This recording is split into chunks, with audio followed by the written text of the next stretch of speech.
One thing that I wanted to bring to the channel was more discussion videos about Final Fantasy Tactics.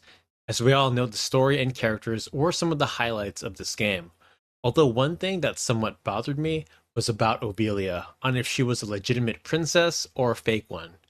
I'll be presenting and showing evidence and arguments from both sides, and I'll have the jury decide if she was in fact real or a replacement. I'll be jumping back and forth and showing clips from in-game footage to support each argument. So let's get started. Now, at the beginning of the game, in the brief flashback, Ovelia is addressed by everyone as royalty and a princess, which makes sense because her bio in the Chronicle or Brave story also states that she is in fact true-born daughter to the former king, Denamda IV. Wait a second. Denim? NANI?! Anyway, it also says that she is the half-sister of the current king of Ivalice, Andoria III, and was in fact even adopted by him to be his daughter. Later, she gets sent into a monastery and meets up and becomes best and true friends with Alma Beov. However, this friendship does get cut a bit short, and she gets sent to Orban, aka Ozzy Osbourne Monastery, to learn under Simon. Let's fast forward to late in chapter 2, and this is where things get a bit interesting. Once Ovelia is held by both the church and Delita, this is where Filmarv tells her she isn't the real Ovelia, and in fact, the real Ovelia died years ago. But they look so alike, it's hard to tell. Where he gets this information from, who knows? I'll have a guess and possible explanation of this later, but because someone just says something without any kind of evidence, doesn't mean it's true or fact.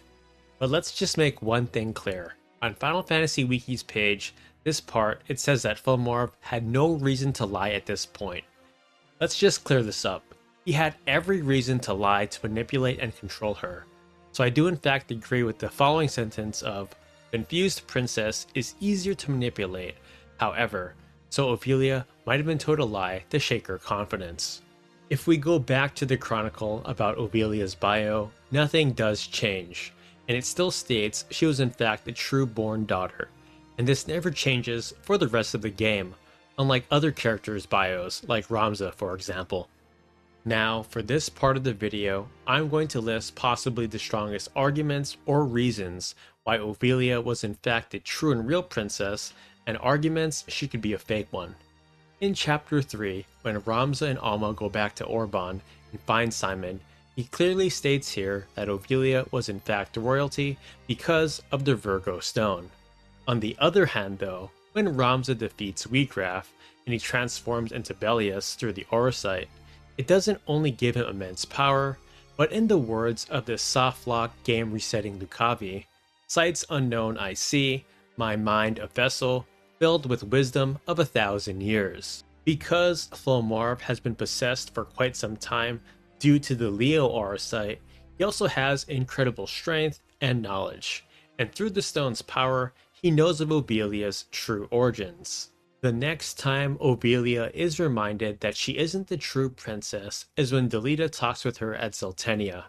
She questions why she must live so far away from the royal family, and this does break her mentally. Although you could argue she is sent so far away from the royal family because the queen, along with Larg and Dystarg, want her dead. It's much easier to assassinate someone when they live with you or close by, after all. Anyway, Delita, he sort of insults her, then cheers her up, promises her things, and she gives him a hug. In addition to being a master manipulator, he's also a pickup artist. Aren't they kind of the same thing though?